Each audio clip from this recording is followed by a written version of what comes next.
Arniya sector में बैनुल-अक़वामी सरहद पर पाकिस्तानी ड्रोन देखा गया है। अरनिया सेक्टर में बैनुल-अक़वामी सरहद पे पाकिस्तानी ड्रोन देखा गया। हिंदुस्तानी हुदूद में 2.5 किलोमीटर अंदर देखा गया ड्रोन। पुलिस और बीएसएफ का मुश्तरका सर्च ऑपरेशन जारी। ड्रोन से कोई शय गिराई गई या नहीं, इस बात की छानबीन की जा रही है।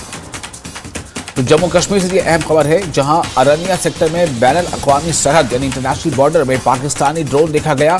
हिंदुस्तानी हुदूद में 2.5 किलोमीटर अंदर देखा गया ये ड्रोन। पुलिस और बीएसएफ का मुश्तरका सर्च ऑपरेशन। ड्रोन से कोई शय गिराई गई या नहीं, इसकी तलाश की जा रही है, छानबीन की जा रही है।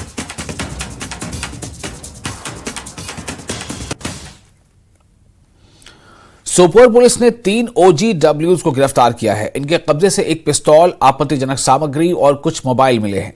पुलिस ने बताया कि फल मंडी क्रॉसिंग पर 22 RR और 179 BN CRPF के साथ संयुक्त जांच अभियान चलाया जा रहा था। इस दौरान 3 लोगों का व्यवहार संदिग्ध लगा। तीनों ने भागने की कोशिश की, लेकिन उनको पकड़ लिया गया। इनकी पहचान फैसल अहमद, आकिब मिराज और आदिल अकबर के रूप में हुई है। तलाशी लेने पर उनके पास से पिस्तौल और मोबाइल फोन बरामद हुए हैं। आरोपियों के खिलाफ पुलिस स्टेशन सोपोर में आर्म्स एक्ट और UAPA के तहत मामला दर्ज किया गया है।